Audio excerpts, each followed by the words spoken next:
we are recording audio as well. Okay, that's great. Adjust your microphone. Okay, so we'll do the introductions first. Adjust your microphone first. Is it Okay. good? Is there any It's lower fine. It's fine. It's grand where it is. Right. Okay. Yeah. Introductions. So my name is John Clare. This is down? Roman Presh. and this is the Post Watch Post Mortem, episode 4. Mm-hmm. And we are just after watching Bladerunner 2049, the Danny Villeneuve sequel to the original 1982 film by Ridley Scott. Yeah. And yeah. I used to. I want to talk about this first. Should we talk first what we like about the movie? To be honest with you, like, talk about what you want, mate. Go Okay. on, work away. I have a painful relationship with Blade Runner. It's a love-hate relationship with the original. I think you have the same as me. The original I don't like. In whatever variation, No, I watch them all. it's not that I don't like for myself. Yeah, I know you don't like the original, but what I don't like of the original is the writing, is the kind of the story going on, Pacing. the pacing. But the universe is so cool, and Yeah, the visual is so cool. Yeah, absolutely. And Blade Runner 2049 kind of have the same thing. Do you know? It's a perfect sequel to the show. It's a direct sequel. It's Yeah. a perfect sequel. Still in It's the universe. it's same universe. It's same character. That was the problem I had before when I watched the first time. 2049 is that it's a universe that's so big. We're telling that's it's set in the future where human like colonize like the solar system, and you have like replicants and stuff like that. And I was hoping that they tell a story, another story from the same universe but without Descartes. And that was my main critic when I first watched the thing. Yeah. I said like, why did we have to come back to Descartes? There's so many stories that could be seen. While we come back to Los Angeles, there's so much of the world we could have seen. Like it could be we could be on Venus, we could be on Mars, or somewhere else on Earth. And this movie kind of do it a little bit when they show, for example, this San nuclear San Las Diego. Vegas. You have the nuclear Las Vegas. That's actually pretty cool. Yeah, everything hued and orange. It looks fucking amazing. Amazing. You have also this. Like the outland and stuff like that. So you see more diversity in landscape, stuff like that. It also in character as well. Mm-hmm. So I think I judged this movie too harshly when it came out, because I'm actually fine for this because it's a direct sequel. They should have been called Blade Runner 2, and it's not. It's like it's a direct sequel. It's right to have put Descartes back in the movie. To have this character, we got Joe. Yeah. Joe, character of Joe. Well, he was called K beforehand because that was the first letter in his K0B dash. Yeah, whatever the fuck it was. So Joe, I like the character of Joe. This kind of a Pinocchio kind of character who really wants to be a real boy. Yeah. That's actually that's what I like about that movie. To know this character of Joe, and I would have first time I watched the movie. I would have hoped that his story would have nothing to do with the story of the first Blade Runner. Just making his own story, you know? Yeah. Because I thought that bringing back Harrison Ford was like the studio directive to say, like, we need to bring back Harrison Ford because if we don't have Harrison Ford, nobody's going to watch the movie in the cinema. Well, to be fair, from what I remember, if I remember rightly, he didn't do very well at the cinema. Which I think is a bit of a shame. I mean, my own thoughts on it. I prefer it to the original. Me too. But it still has the and same. I know for a lot of people, and I've had these discussions many times in the past, I've watched every variation. I've watched the theatrical cut, which is awful. I've watched the director's cut, which is an improvement, but still, I don't like it because I just don't like the massive anticlimax. It's a mess. The first Blade Runner is a mess as well. Yeah. It's a mess. It's a film that had like way too much in the way. Like Ridley Scott was not really allowed to make his own film there. The whole kind of like the thing with Rachel was kind of shoehorned in, but the whole romance between, especially the original ending, which was they actually had to go away and reshoot that ending. And what I like about 2049 is they actually don't.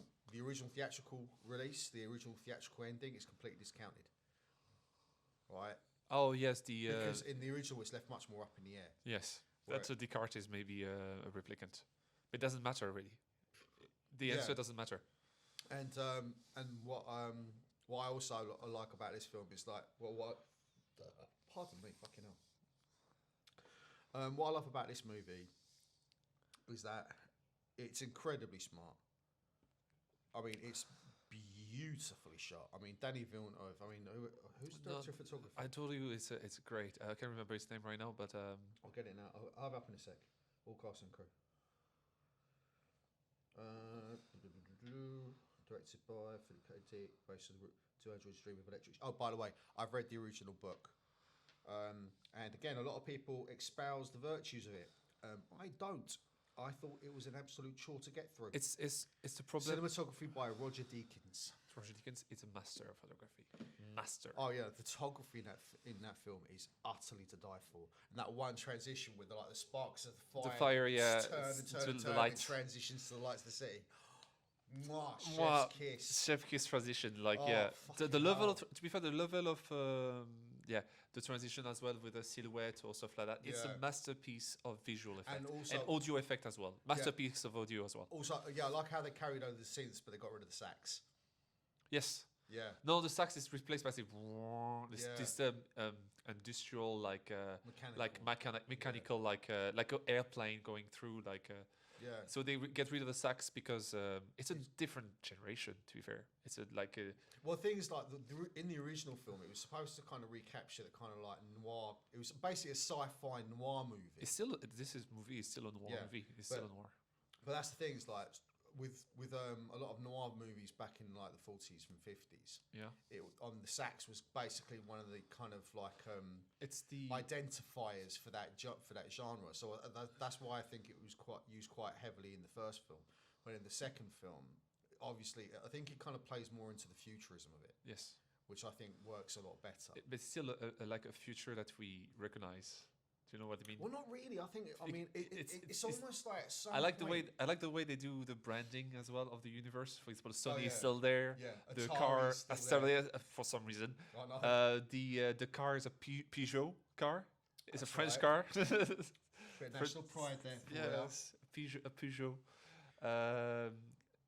Yeah, and I love the universe. I like how our it's the same thing with the first one. I love the universe. I love how it felt. I love how everything feel lived in and everything feel like. Also, one thing I will say about the first film, 1982, right? And again, I've had this discussion many times with many different people over the years, right? I've never slated the film for how the film looks. The film, even now, looks absolutely amazing. it's a beautiful movie. It is an absolutely gorgeous film. The way it's shot, everything, and the visual effects hold up brilliantly. I mean, Practical effect most of yeah, I mean that's the thing. This is why I think the budget of the sequel was so expensive, is because I think there was a lot of practical effects. Do you know that first scene in the city? I don't know if all the scenes in cities are like that, but they build a miniature set. A miniature set, but still massive set Yeah. for the city, and the camera going through, and they added the light and everything post production, but like when I tell you, most of what you see is real. it's a maquette or is a thing. So they use like traditional sometimes they use traditional See, this is why a lot of film, VFX. I mean, that's the thing, is like, I mean, even it does use VFX. I mean, it does use VFX quite extensively, but not to the point where they interfere or interrupt the actual viewing experience.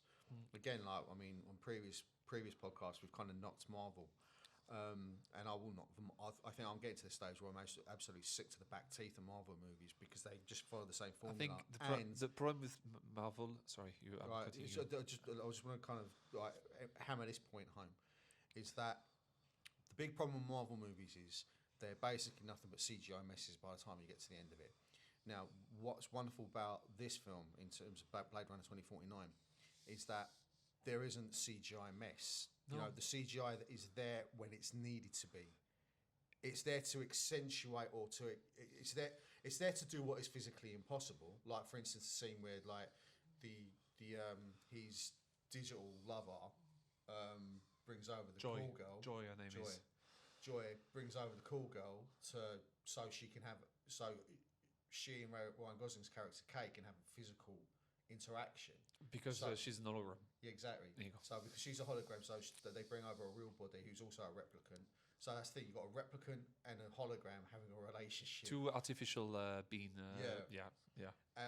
And so you got two artificial beings having a relationship, and they bring over another replicant. So it's all a bit of a mess. But, this scene is beautiful, by the way. yeah, it's fantastically done because it works because she holographically steps into the body of the cool girl, so she can have that relationship with him, which I think is really well done. It's a beautiful scene, yeah. Yeah, it's disconcerting and it's a bit kind of but at the same time, yeah, it works, and yeah, I think it really works personally. It's one of the best scenes as well. What I have a problem with the movie is the dialogue. Sometimes it's the dialogues. Yeah, Character they're all trying to talk Jared in Leto. prose. Jared Leto, please, it's what the fuck. It went too. Maybe it's the style, maybe of Blade Runner to have those dialogues, philosophical. They talk like they were like a phrase of the Bible. Every time they talk, it's very important. The shepherd must go this way or something like that. Yeah, and Jared Leto went a bit too far into this character, I think. That does seem to be a. They don't talk. With him. Yes, I know. They don't talk like real people. Not most of the characters don't talk like people. No, they all talk. It's all talking in poetry. It's all talking in prose. The chief of the chief of the police also kind of have this problem. The only people who talk like real people are Joy, the character of Joe, who's a replicant, Joy, who's an AI. Yeah. So the people who talk like real people are actually the most non-people. Yeah, but also it's I think at the same time, who's really a replicant, who isn't? Yeah. I don't think it's ever clearly established. No. Like Jared Leto's character, the Wallace, whoever he is, he's this kind of. I mean, but you know the term chewing the scenery, right? When someone's clearly overacting. Yes, Jared Leto is corporately overacting. Well, that's the thing. He's overacting even when he's underacting. His character is his character is too much. He's blind. He's he's paraphrasing. It's too much. It's too much. I don't know. It could have win to be simpler. Maybe I think but I think this is the kind of film that we're watching though. I mean, you are right. I mean, I find that kind of dialogue incredibly jarring. Yes. It's the style of Blade Runner. Yeah. And you know what? He tried to respect the style because if he didn't have those dialogues, it won't be a Blade Runner movie. In a way. It's he had to. It's like the fucking. It's like what's the name of the character at the end of the first one? Not Deckard, the leader of the replicants. He has to fight at the end. I would not remember his name. I've got it up here. Rutger Hauer, Batty. Right, Batty has this long they have this massive fight. Yes. Right. They're punching each other through walls and all sorts. Yes, that's pretty cool. In the movie, it's pretty cool as well. Yeah, but then it just stops and he starts waxing poetical about the things he's because seen. he knows he's dying. Yeah. Because he has his dove in his hand, and when he dies, the doves just fly away. It's a bit dumb sometimes. Yeah, I mean, it is. I prefer the snow scene over the dove scene. Yeah, at the end of the sequel. Yeah. I prefer the because it's a mirror of the movie. It's a total mirror of the movie. For example, the fight scene at the end of Blade Runner of 2049. It's with water. There's sound. It's a mess of. It's wet and everything. The fight scene on in the first movie is in the dark. It's wet. There's water going through. It's noisy. It's loud and everything. So it's the same kind of it's also parallel. But things in 2049, it's a much more brutal fight. Oh, they're brutal. I mean, this in 2049, the fight itself is absolute. I mean, there's it's just the fact that when Ryan Gosling grab. I mean, the scene when he just comes up from underneath and grabs her by the throat, lifts her up, and then forces her underwater, and it's just also the first fight of the first scene. You can come in. It's fine. Hey, Camille, go for it. Just marche, vas-y, fonce. Okay. The first fight we see with the character from Guardian of the Galaxy, the big dude. Oh, Dave Bautista. You see that boom, boom, boom when he Yeah. smashes his head on and go through the wall. Like you know, Yeah. they went through the walls. They're like those are replicate. They are more than human. They're extra strong. It's They're like like you see when like Deckard locks the door behind him and Rogozin just runs through the wall. Oh, do you know what's suggested when we see the I don't know what's her name because it's the only replicant with a name that's been given. It's Jared Leto, henchman. Yeah, henchwoman. Let me find it here. Hopefully, I can find her. Deputy Robin White. What's Mark the Arnold. Joy? Was it Love? No. No. Should be? Coco? No. No. Maybe it was Love or Robin White. No, it wasn't. Oh, that's Robin her. White. What was her name? Maybe it was. Maybe it was Love. It was Love. It was Love. Yeah, it was Love because Just have a look. because she's my children. Her name is Yeah, Love. that's her. Love. That's her. Okay. Do you know what the character of Love when they go to the archive and the door gets stuck, and it's like, oh, nobody go there for years, and like the massive door, and you can see in Joe's eyes, like just like what the fuck, you know, like she's a level up me, like you know, like she's a level up me. Yeah. Well, that's the thing. It's like I mean, but also like there was that kind but that fight with her at the end. I mean, I think again, It's a brutal fight. Yeah. Yeah, it's a brutal fight between the two. And the thing is, like, you could argue. I mean, some people you hear about this at the moment with a lot of modern cinema, especially in the YouTube space, when it comes to like Mary Sue's and stuff like that, and girls just being powerful. But yeah, she's a replicant in this movie, lads. And she's powerful. And she said to her, "I'm the best." Yeah, exactly. I mean, that's what. So that was her, if you like, her kind of motivation throughout. She was, she wanted to be the best of the best. And do you know what? She was the best, but she got distracted. She was sure that he was dead. Do you know? Yeah, she just knifed him. Where it's like him on the other hand. Yeah, she already won. Yeah. And but when he had her down under water, he made sure she wasn't getting back up again. No, but like she's not a Marisubi. She's a strong character. She was stronger than the main protagonist. But what like fell her that he didn't know that the resolve that the other one has, because even though he was dying, he kept going. Yeah. Yeah. Even though he was dying, he kept going. So the resolve that he has, that what surprised her. That's how you write a good character. That's strong. Yeah. And do you know what? She failed, but like yeah. She fell through her own arrogance. She fell through her own arrogance, and that's how you write a good character.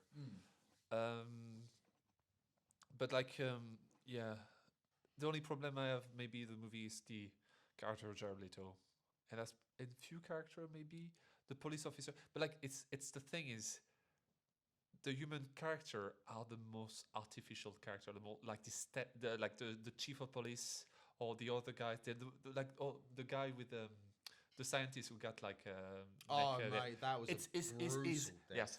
Yes, is like is almost like disconnect of everything. You know, like they look more machine than the actual machine. Yeah, yeah, in a way. But that's the thing. It's like sorry, what about that? You're fine.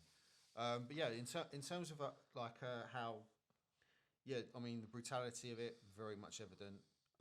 The blood, because the blood is the soul as well. It's like there's a lot of blood in the movie. Not a lot of blood, but you can see blood because blood is the fuel that keep us alive. You know, like.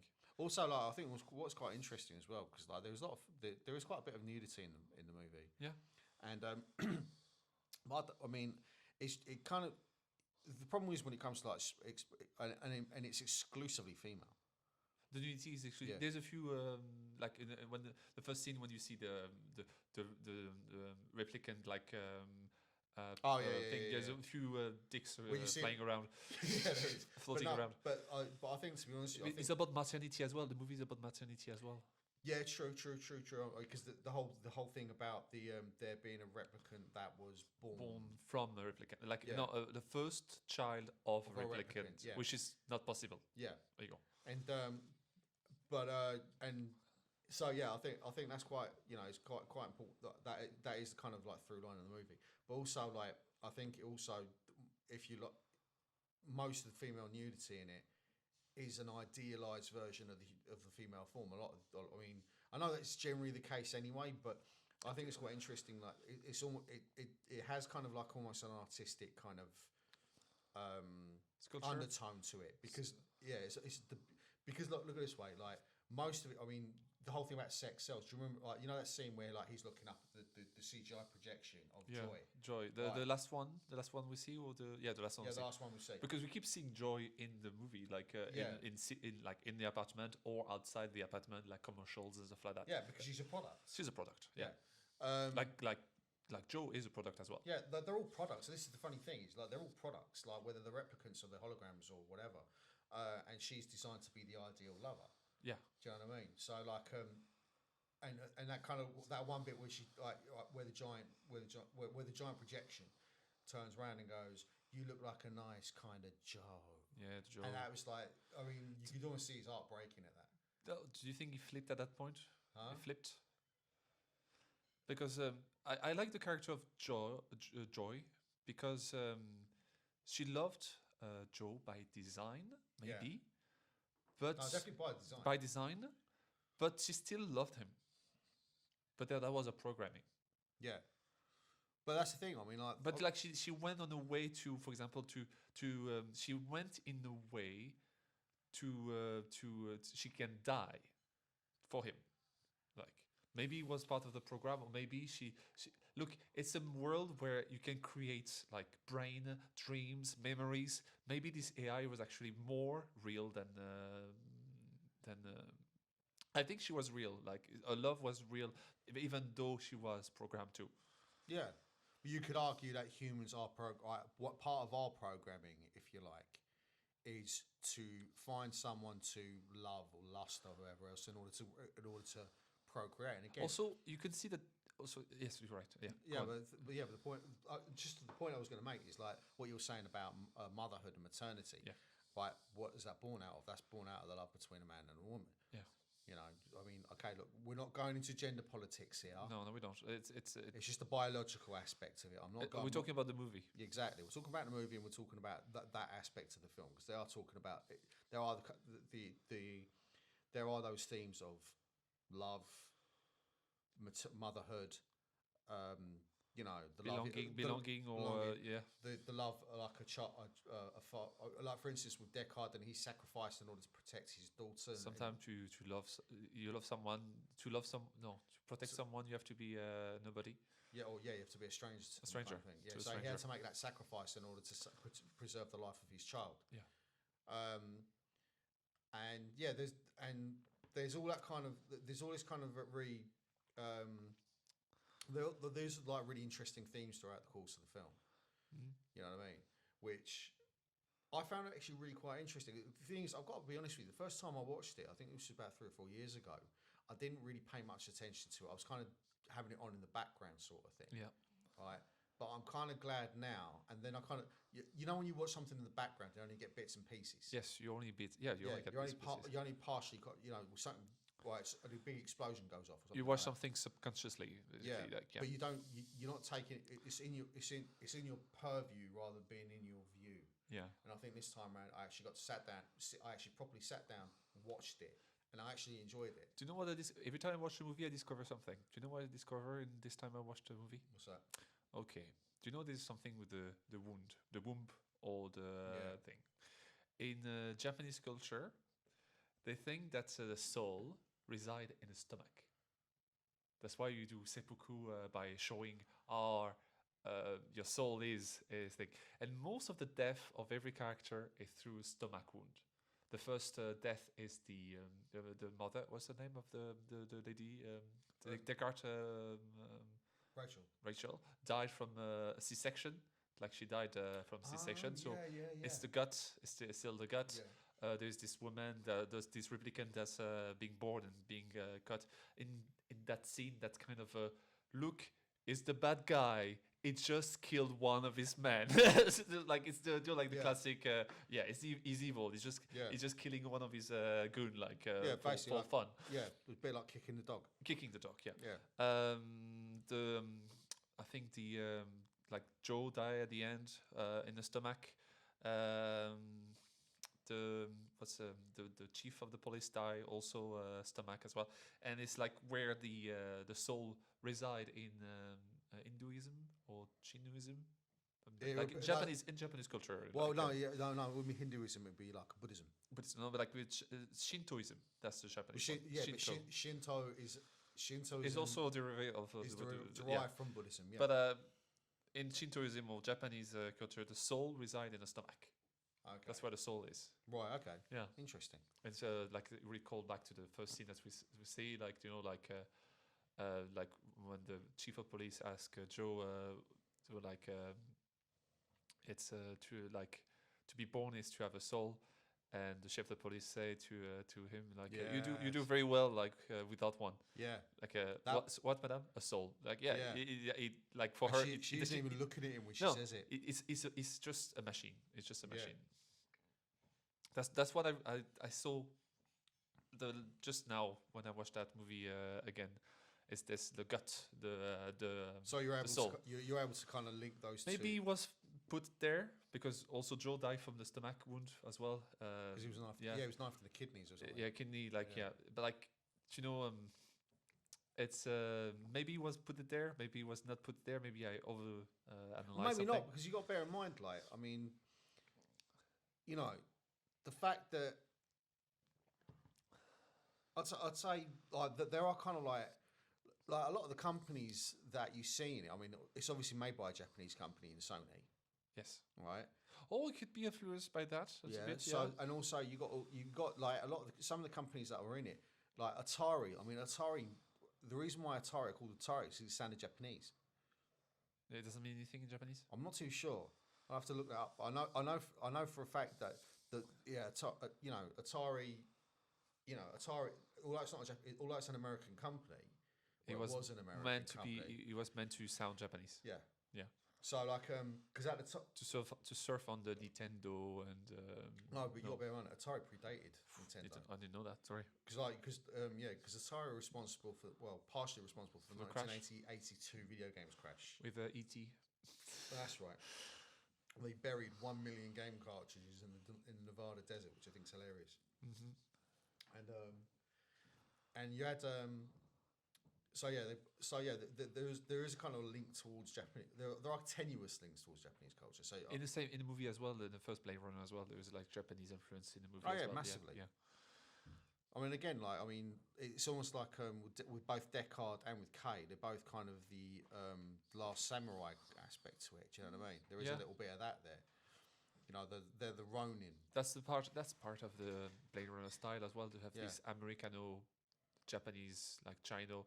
Like there's a bit of Russian in that one as well. Like there's a bit of it's a mix of every culture. Like at the time, because you got to bear in mind, I mean, it was made in 1982. It was set 40 years in the future, which we're in now. But what I like about Blade Runner 42 is they did kind of do a bit of retroactive fit in with both Deckard and Rachel and how they did get together, all that kind of thing. But I mean, that one scene when she walks up to him, "Did you miss me?" and all this kind of stuff, and then he turns around, he just walks away from him and says, "She had green eyes." Did you see how she died as well? I saw some people critic. No, she died like this, but like she died from a bullet in the head, but there's no impact of the bullet. She's like, "Oh, I feel dizzy.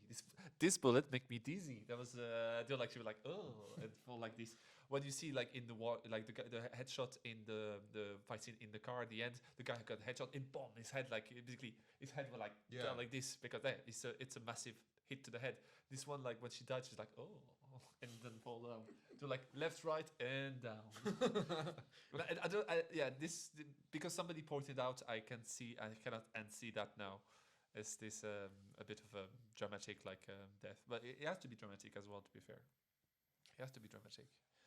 But like in a strange sort of way, almost comedic. There is a kind of maybe not intentionally, but there is definitely there is kind of like there almost is like an accidental comedy about that particular death scene. No, but there's no comedy in this scene. I don't think there is. But we're kind of, while we're not laughing about it, we are kind of like it was maybe overdone. It was maybe overdone. It was a bit silly. A bit overdone. Yeah, but also I like the way, because everyone turns around about the CGI in the recreation of the actress who played Rachel. I was not uncanny. No, it was not uncanny because they didn't. I think that what they tried to do. Sean Young is the woman's name. What they did, I think what they actually tried to do is they actually tried to get it slightly wrong by design. It looked off. Yeah, it did look off. I It mean, did and look off. It's not because we saw a shot. Also, we saw a shot of the previous movie. Yeah. Before she arrived, and then she arrived and said like, "It's not her. Like there's something wrong." Like, yeah. And that's what I think. It's like it's not just the fact that she had green. I mean, don't get me wrong. Like when she first starts walking in, it's like that's her. She had the démarche. Also, she walk and then she put her hand in the pocket. Yeah. Like this, like same kind of movement with the hip and stuff like that. But as soon as she got close, When the lights with the light hit her, it's just like, and when she started talking, it's like, yes, we know it. Like we know as cinema goers, as someone, and me and you especially, probably as people who kind of take an interest in cinema. Yeah. The thing that really kind of stood out is that it's the uncanny valley, but I think by design they kind of slightly did it so it didn't look 100%. No, it was about 95. Because it's not 100%. No, because you can see that this doesn't feel uncanny valley. No, this feel uncanny valley, but I think the love scene with the hologram and the cowgirl doesn't look uncanny valley at all. Even when they've done matching, even when they do this or that. Yeah, but that's real actresses though. Two real actresses. Don't get me wrong. It's like it's very clever. But sometimes you can have like the two feature. Sometimes you can have the cowgirl's nose. Joy eyes. It's just like and it keeps swapping between them. Once she at the beginning, she tried to sync with her, she doesn't sync perfectly. And sometimes you're like it's her eyes, it's her nose. It's like when she walks towards him, you can see it's like missing some step, but it doesn't look uncanny as well. Like But I think So in terms of visual effects, but by and large, I'd say it's pretty successful. Yeah, you know, and it's done to tell. It aids the telling of the story. It's not done for the sake of doing it. No, it's done because there is no other way practically to get this shot. Yeah. So this is what we need to do in order to get it. And I think more or less they've done a brilliant job. But what I also appreciate is when they could get things done in camera, they did. Yeah. Like that, as you said, they made the miniatures for the city. Some of the sets were built. Yeah. So and only that is like same also for the set with when you go to the beehive thing, all those statues of women and stuff like that were built. Some of the statue, not all of them. Obviously, but like when he's walking between those statues in the fog and stuff like that, some of those were built. There's a lot of like practical effects and stuff like that being used. Yeah, that's the thing. I think you need to. I think to be honest with you, when it comes to making a movie, in my view, maybe it's a bit of an old school attitude towards it, but the thing is, like when it comes, it's almost like again. You'll hear me referring back to Marvel quite a lot because they are the dominant cinematic CGI. That's the one that use the most CGI. And things like, don't get me wrong, sometimes the CGI looks fantastic. There are other times when it looks fucking awful. Because they have different company working on the same thing. And they're under massive massive budgetary pressure and time crunches. Because if they don't do the work, somebody else is going to do it. Yeah, exactly. For even less money. And so it become like it's a race to the bottom. It's a race to the bottom. And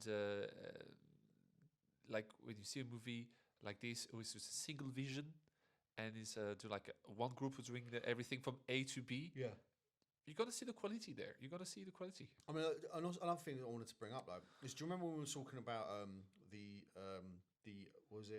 massive burden of the unbearable burden of massive talent?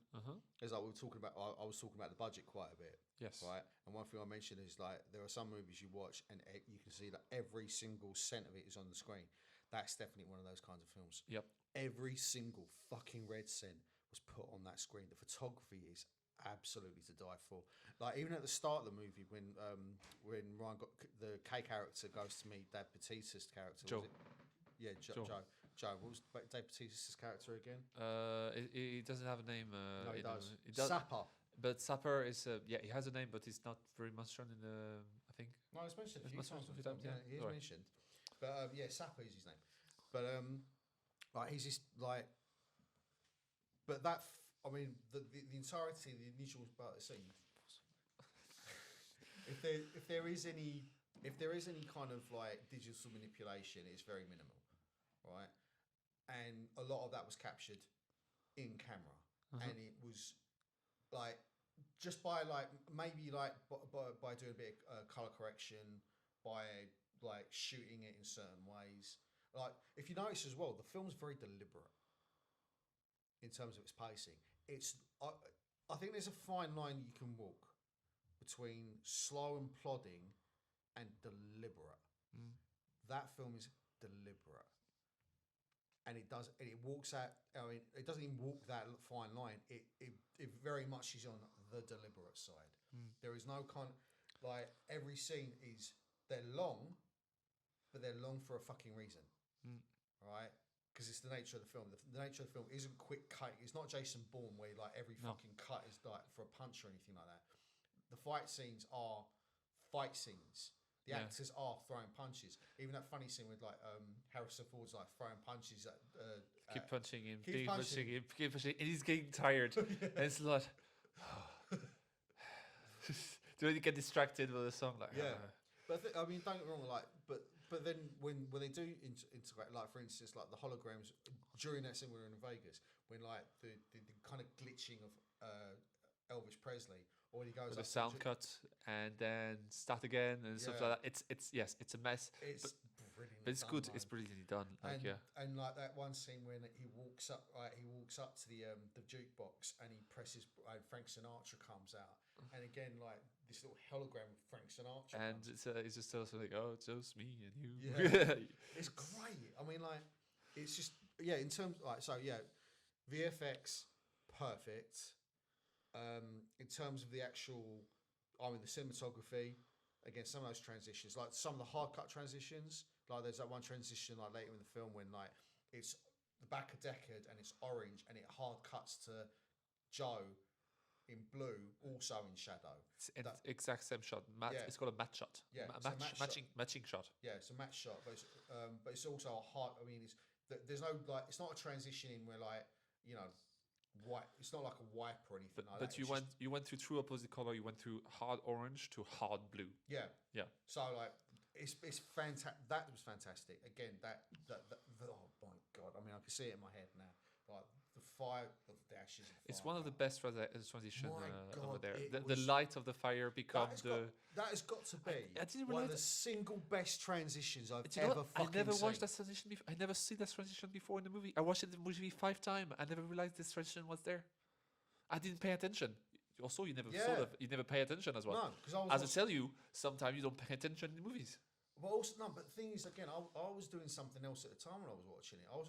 I think I just had it. Like we were watching it just now. Yeah, we were sitting down and we were watching it. Also, it came after a fight scene, and when you keep attention for so long with the fight scene, because the fight scene you keep attention and stuff like that. It's also a very emotional thing because that's a death of joy and everything. So you keep attention, and you keep attention and keep attention, and you lose your attention. And I think this transition is kind of this scene, the scene it was before, doesn't work in favor of that transition. Because people lose, it's a resting time. Like nothing is gonna happen there, so people zone out. Maybe, but I think again, if you know what, I'd actually go as far to say this is probably my first time watching the movie properly. Probably, right? No, not probably. Properly. That's what I say. Probably. Probably. Yeah. Don't worry, it's not your first language, mate. It's fine. Talking about first language, the character of Joy, the actress, it's her first movie in English, and she learned English for that movie. Was she French? She's Cuban. I think so. Mate. Go on. I think she Ana de Armas. I think it's her first English movie. I mean, she is beautiful. Oh, she's a beautiful woman. Oh my god, she's in Knives Out as well. Is she Cuban?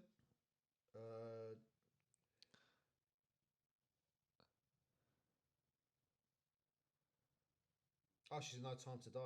Yeah, she's in The Last James Bond as well. Like, yeah. You won't have any information. No, I'll get on. She's born in '88. She's the same age as you. Well, she's 7 years younger than me. Okay. Bloody hell, man! She is phenomenal. Sorry, she's It's a Cuban. She's Cuban. Yeah. She's Cuban. Yeah. God, she is absolutely phenomenal. I thought she was in her early She's 2006. 20s. She's active. She's active in cinema since 2006. When did Blade Runner was released? That was 2017. 17. Okay. Well, she did some maybe some filmography.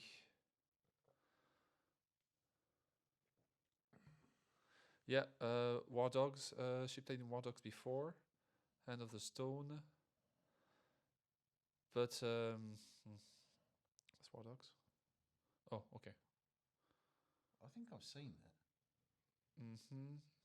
that. Maybe I heard that, but like maybe I was wrong. Yeah, she's been in. It looks like She's been in a few few movies. Oh man, she's beautiful. Oh, beautiful woman. Absolutely stunning. But also, like, I mean, I to be honest, I think, you know what, fuck it. I mean, I think this film is absolutely phenomenal. It's, I mean, I've got to say, like, it is so much better than the first movie. Ryan Gosling is so good. Some people hate Ryan Gosling, but I think he's a good actor. I've got to see more of his movies. Yeah, we need to watch Drive next. Yeah. We need to watch Drive. I think we've got a long litany of movies we need to watch next. And you know what? I was scared that Harrison Ford came back in the movie, because Harrison Ford is one of those actors that just like doesn't care really. To like, he will tell you if he doesn't give a shit. He doesn't give a shit about Star Wars. No, he doesn't give a shit. The about Star Wars. only reason why, and I don't think he doesn't give any shit about Blade Runner. Well, I think apparently the only reason why he agreed to go back into the Force Awakens on the condition that Han Solo dies. Yeah, just to kill him off. Yeah. Just like, don't get me involved into that shit again. Like, Yeah. you know, don't bother me with this. It's like, I mean, he was not. I mean, to be honest, I'm not really a fan of Star Wars. Right, I'm not one of these kind of. I still, for the life of me, do not understand the cultural hold Star Wars still manages to have. And even now, if you go on YouTube and you hear people talk about Star Wars with all this vitriol and having going at all the executives and everything else. I mean, like, I don't know. Like, I mean, whether they are at fault or not, I don't know. But I just don't care enough about Star Wars as a franchise. No, but you're right to not care about Star Wars, really. But like I love it when I was a kid. I just hated. I kind of not hated it now. I just like I'm nostalgic about it, but I'm not liking anything that's coming right now. Really. Yeah, that's the thing. I mean, maybe I don't know. Maybe I'm just like maybe I'm just an anomaly. Because like most people from like around my age, older and younger, but I mean, like, you're a lot younger than me. I mean, and yeah, I mean, you have a nostalgia for it. I mean, I've never really had like the same level of nostalgia for it. And I don't understand why that is. I mean, I've watched Star Wars, I've watched the original trilogy, God knows how many times, as a kid. I mean, for me, it's more like Ghostbusters or Back to the Future. Same for me as well. Do you know what I mean? It's like, those are the movies that I'm nostalgic for, and I'm sure like other people are nostalgic for them as well. I'm not saying that. I'm not saying like I'm better than anyone else. It's just like it never resonated with me in the same way. I don't know why. The problem with you know, like it's Bless you. it was my critique of Blade Runner. It was the nostalgia critic. Like it was not a nostalgia critic. I just quote the nostalgia critic. But like, yeah, it was just the it's. I'm scared that like it was nostalgia for the sake of nostalgia, and basically they went back to Descartes and so like, and that's what broke my heart the first time I watched the movie. I wanted to like talk to like, this universe is so cool, it's so big. Just talk about something else than just those two characters of Descartes and thing, you know, like. Yeah. And that was what kind of frustrated me when I watched the movie first time. But now I understand, because if you have to watch the movie back to back, it's the conclusion of the first movie. Yeah, it's the conclusion of the first movie. But maybe one day. Also, there is some shorts that were released before the release of that movie. There's a few short. For example, there is one short with a Batista character. They did like little like short film, like little vignettes of the story. For example, there's one made by the same director of Cowboy Bebop. It's a Japanese animator, and he explained the blackout event. So you know, they talk about like a blackout. I'd like to go. So it's Blade Runner blackout for the first. Yeah. So they create like little like Senate to explain the lore before the release of the movie. I need to check that out. Bladerunner Blackout, and it's just like an animated 20 minutes, like like not even 20 minutes, just if you tap Bladerunner Blackout,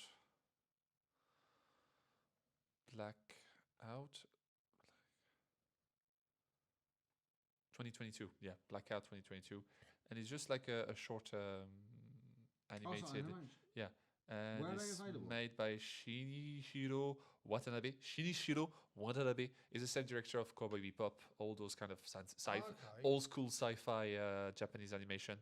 And Are those available anywhere? oh, they are on YouTube. They are on YouTube.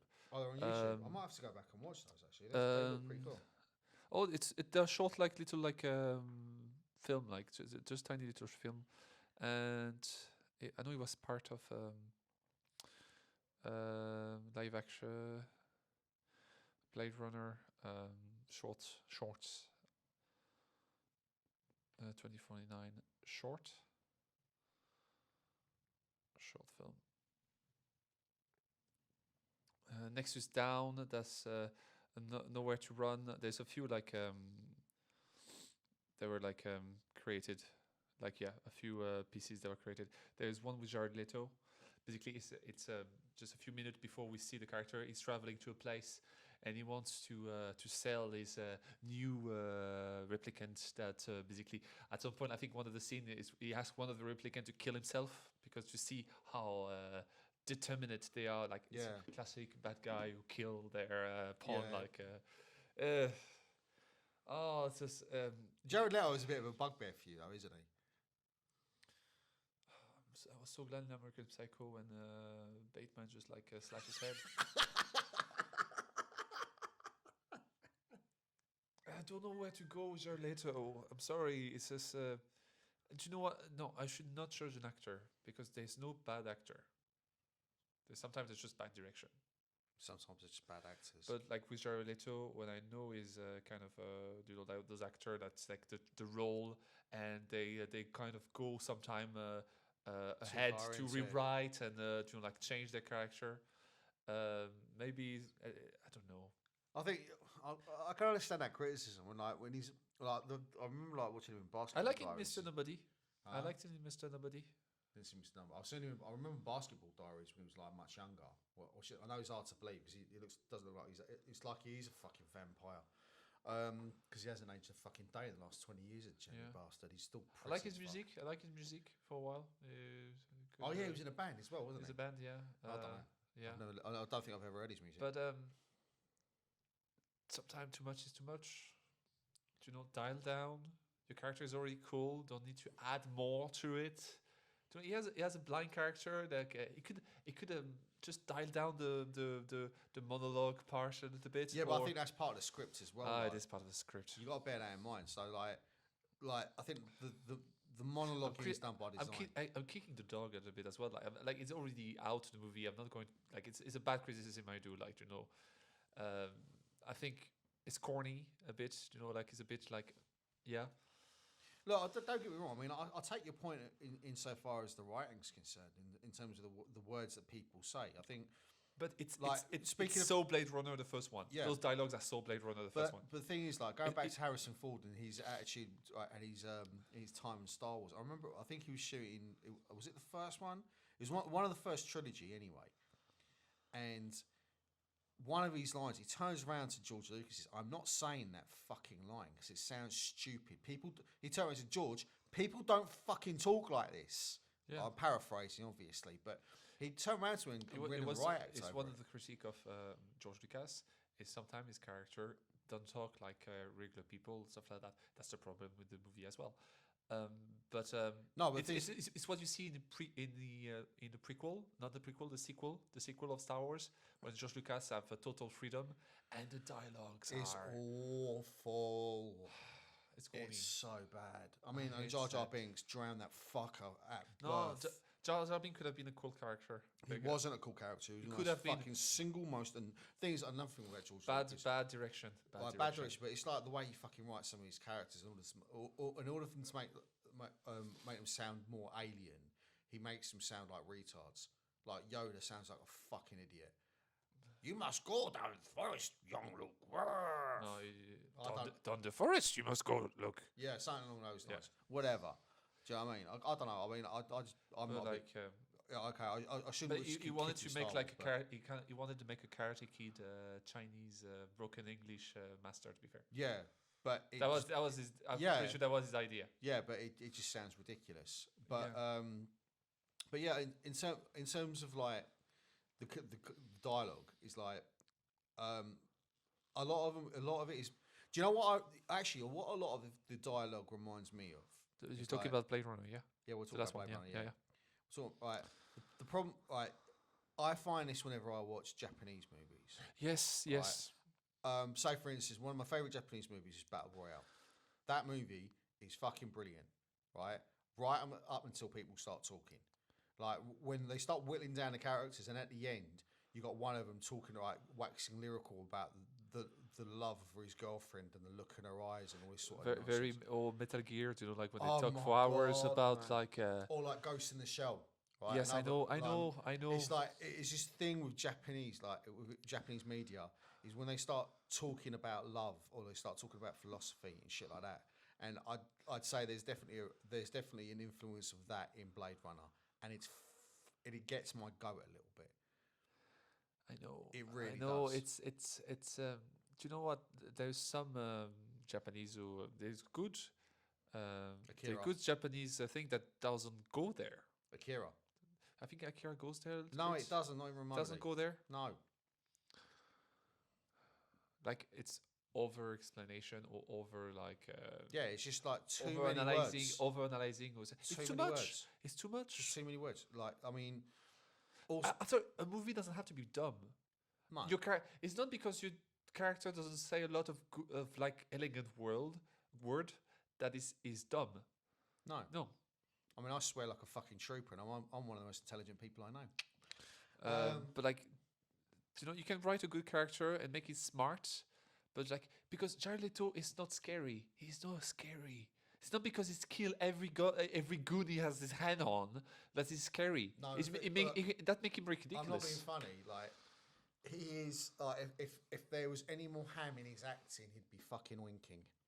Yeah, but like, Do you know just what I mean? like He's like he's a really hammy actor. we know like we just see him kill one guy.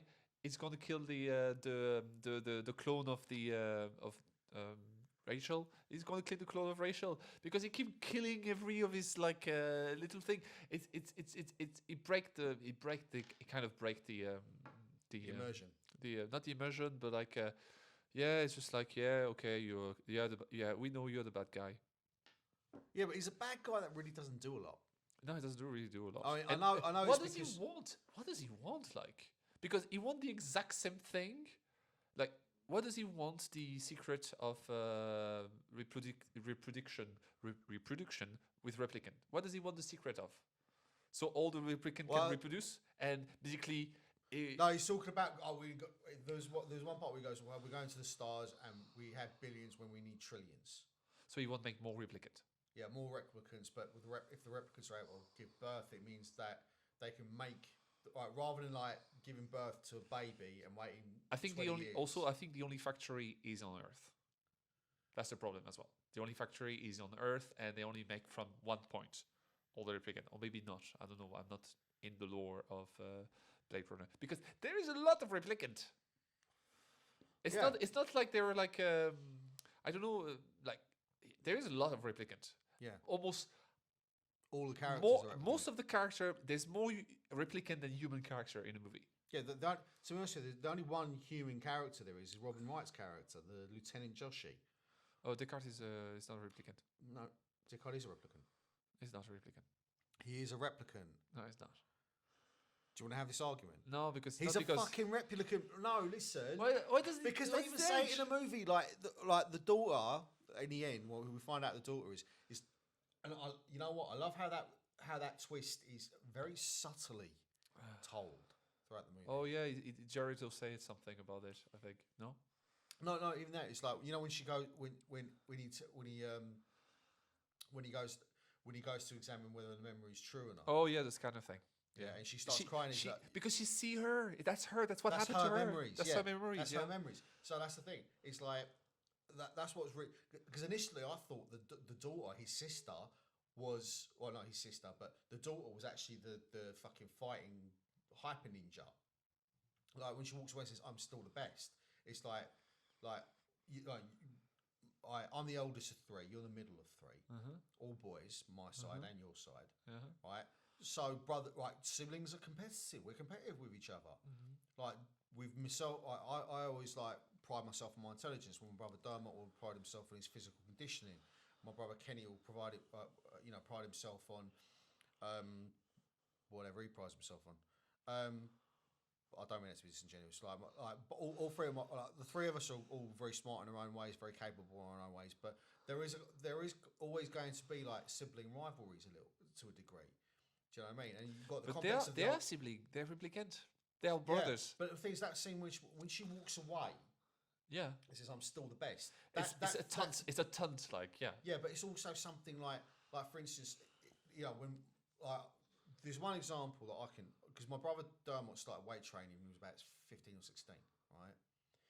And when he was 21 and I will be at 24, me and him were wrestling in the kitchen, right? And don't get me, I mean, I was giving it socks and I was putting him in problems. This is before he started doing jiu-jitsu. Now he just tie me up and I'll be like a pretzel at the end of it.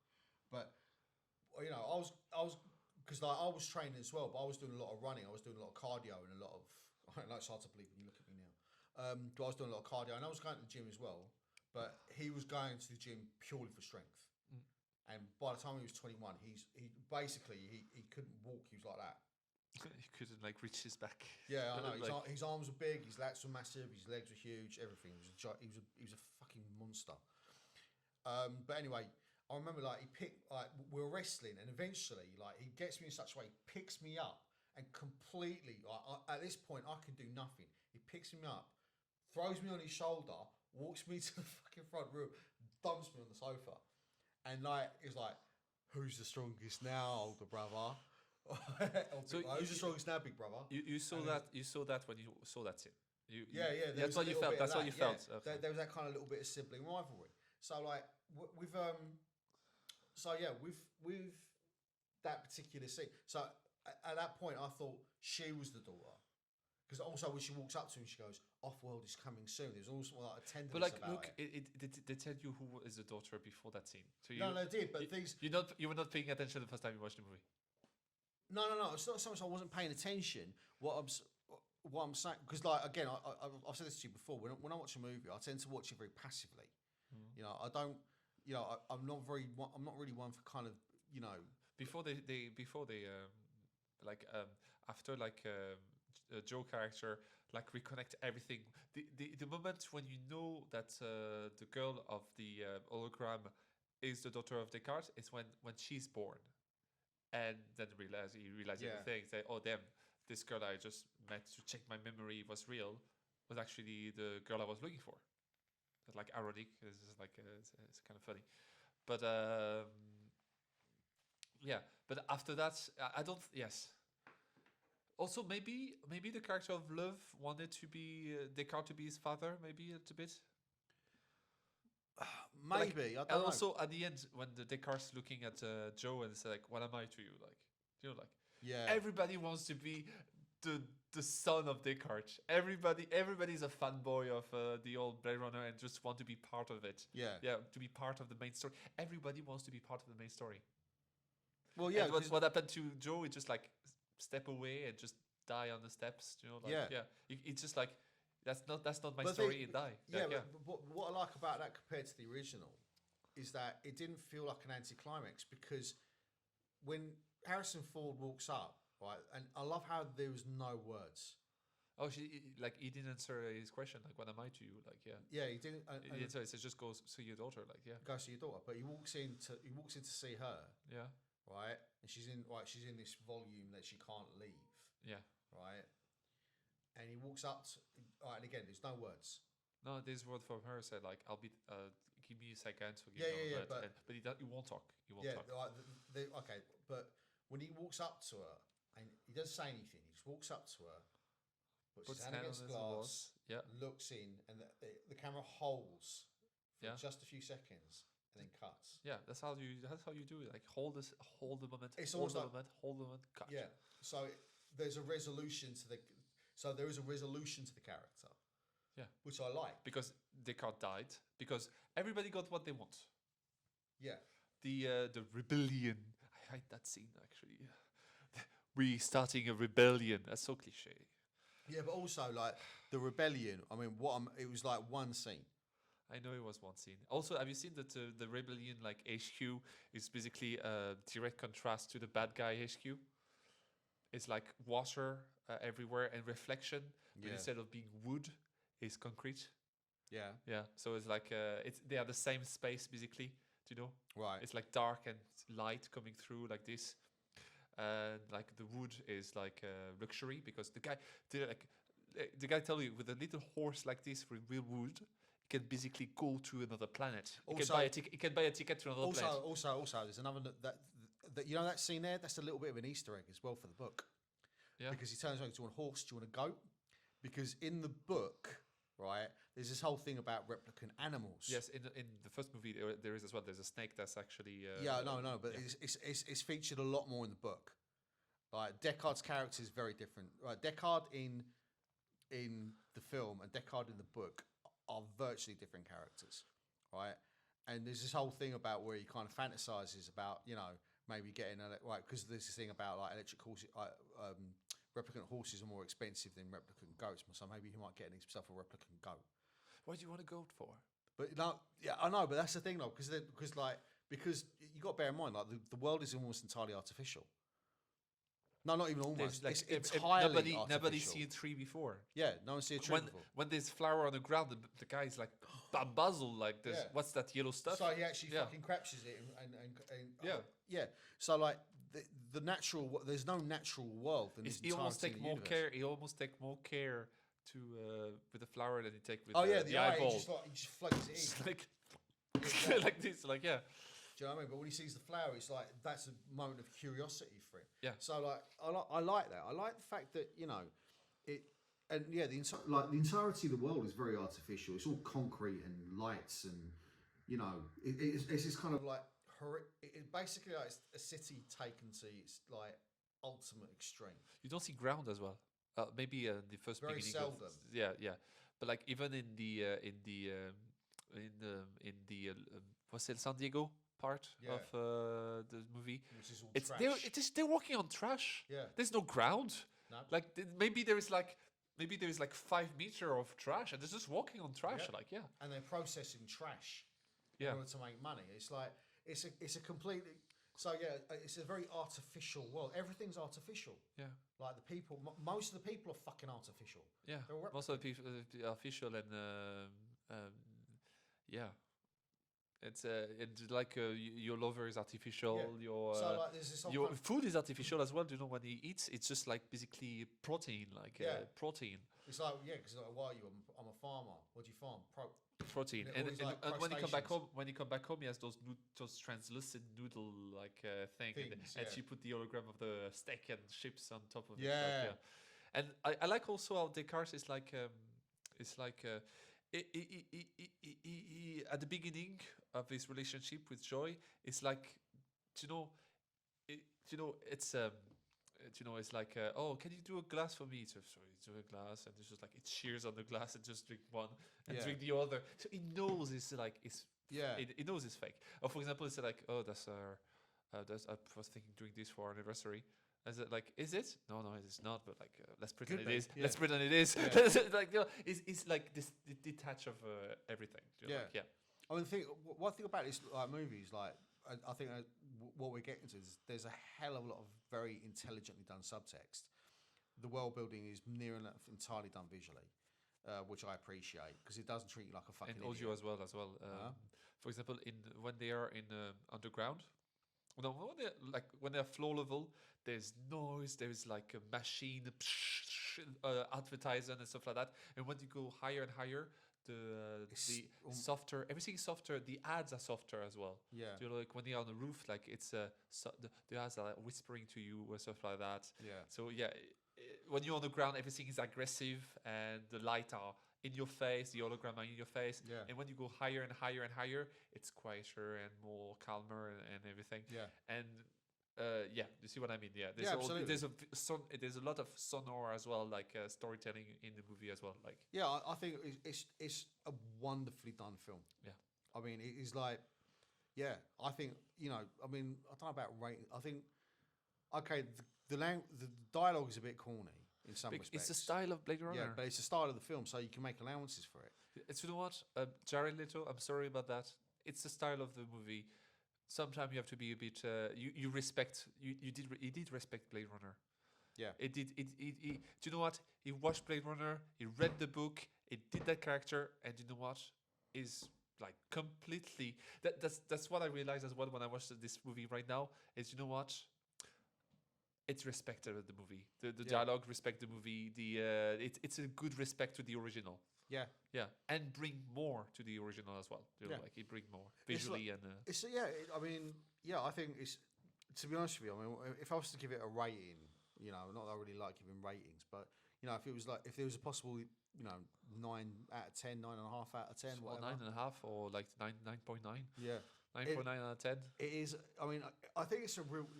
What's kind of sad about it is like the film didn't really do well financially, and as a result, we'll never have a sequel to it. Because it's a niche. Blade Runner was a niche. I mean, even when it came out, it was a niche. Yeah, I mean, the first film flopped. And you know the second one flopped as well. Yeah, and because it's a niche. It's a niche book. It's a niche story. Have you read the book? No, I haven't read. I but read like, the book. but it's a niche book as well. Yeah, I mean, I actually found it really hard to read.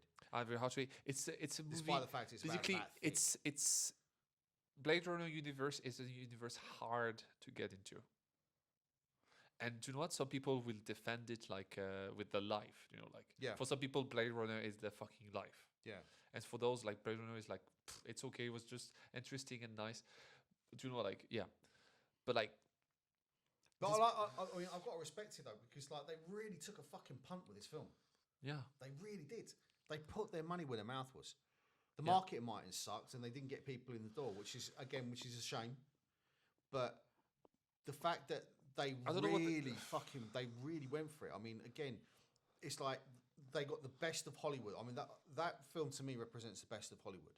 That's like the best that it can achieve. Yeah, it's like when you get the right idea, the right director, the right actors, the right script, the right director of photography, I mean, like the entire team, like from ground up, like I don't care whether you're working in catering or you're Ryan Gosling or Harrison Ford, like. But Danny Villeneuve is one of the best director. Oh yeah, June's fantastic. Oh, Sicario. Sicario's fucking amazing. Contact? Was it Contact or that's not Contact? Is Arrival. Yeah. Contact is another different movie. Yeah, very different film. Same kind of aliens, but very different. But yeah, Danny Villeneuve is an amazing visual director. The guy knows. It's not a different visual. He knows what to. It's a. Do you know what? Like if making a movie is like making a concerto, is the best. Like what do you call the guy who's doing the? I know what you mean. Conductor. It's the best conductor. Is the best conductor. Yeah. I know. Because he chooses the best artist. Because the photography director is one of the best. He's the best conductor of ever, and I think it's a good movie. It's a good movie, and be gentle with the movie. Like it's a bit corny. It's a bit like the dialogues are a bit like over the top, or yeah. But it's the style of the movie. Yeah, I mean you got you kind of got to make allowances for it. I think. And I think I made peace with my. Do you know what? Tonight I made peace with Blade Runner because I was like disappointed of this one, but now I made peace of it. Yeah, but also, I mean, maybe at some point I'll revisit Blade Runner and watch it again and try and give it another chance. But right now, I would say, like as a filmmaking exercise, look, Ridley Scott is one of those directors who I either love his movies or I hate them. Maybe we should give another chance to. What's the name of Ridley Scott? What? Prometheus?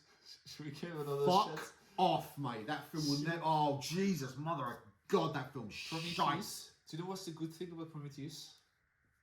The trailer. Nothing. Yeah. The trailer was the best trailer ever. Do you know what?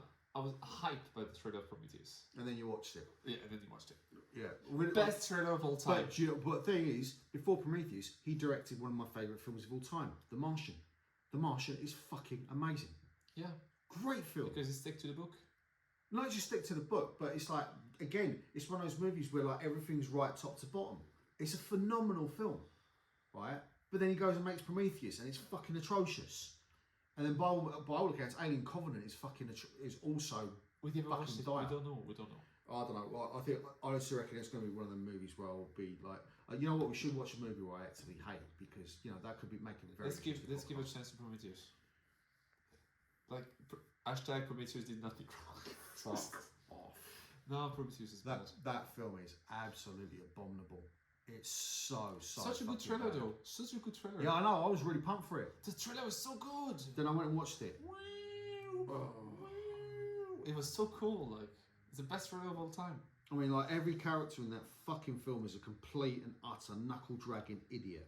Yeah. And all the waffle about fucking like Jesus Christ and religion and everything else, and I'm like, oh, and the fucking. That's the problem with science fiction. And the engineers. That's the problem with science fiction as well. No? They try to be, they try to be like existential or stuff like that.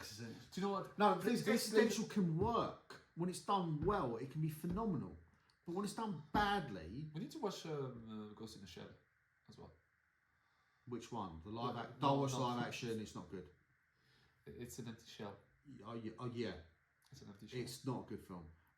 Don't get me wrong. I mean, as someone who's had a lifelong, like, massive crush on Scarlett Johansson, and if you haven't had a crush on Scarlett Johansson, I think there's something fucking wrong with you. She's gorgeous, but that film is just not very good. Yeah. A better movie of her in, what was the name of it again? Her? Not her. Oh, Her's fucking Lost in Translation. Not Lost. I mean, I love Lost in Translation. That film's phenomenal. What's the film I'm talking about? When she comes down as the alien, she's in Scotland.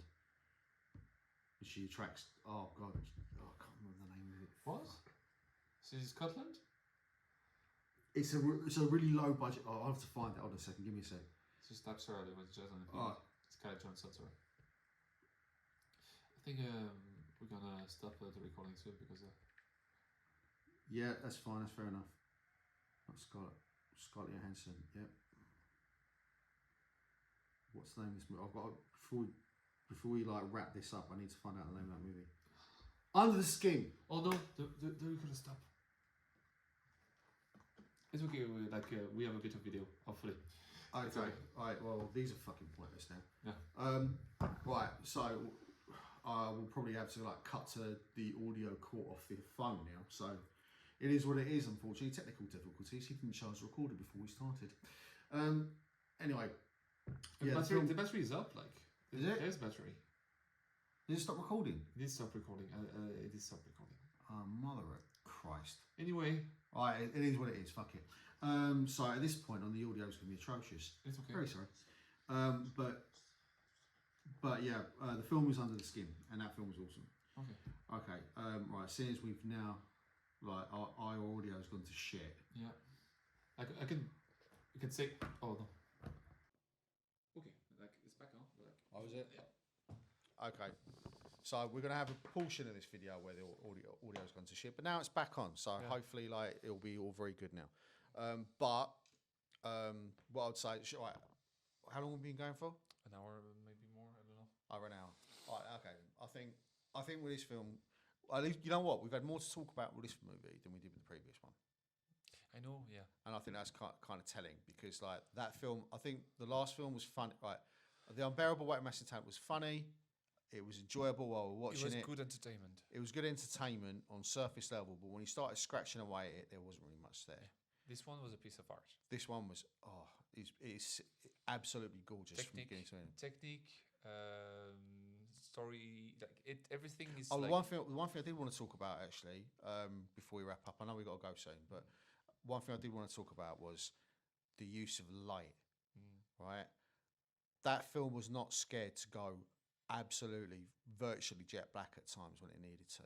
Like, you know that one scene where, like, also at the start of it, It's a very colourful movie. it is a very colourful movie. It's also a movie with contrasts. It's okay. Contrast, Right. yeah, you're saying? It's a movie with contrasts, so it can go very colourful. It's got this beautiful, rich colouring to it, but when it wants to go black, it goes black. So that you need to watch that movie with like HDR or something like that. Oh yeah, absolutely. Do you know what I mean? I mean, it is. Yeah. It's the same with Sicario as well. It's the same. It's a very Danny Villeneuve thing. Like he's not afraid of the darkness. Yeah, I think that's a wonderful thing. I think that's a wonderful aspect of not him as a director, but sometimes your emphasis on light is the absence of light. yeah, Like the artist that you like, Caravaggio. Caravaggio, yeah, chiaroscuro. Yeah. But the thing is, like with Switch off again. Okay, look, we've got shit audio now. So I think at this stage now, we've been going for a little while now. I think it's been a good conversation. So we'll wrap it up here. So my name's been John Clare. He's been Roman Trish. This has been the Post Watch Post Mortem, and we'll see you all next time. Bye bye. Bye. Damn, that's so sad.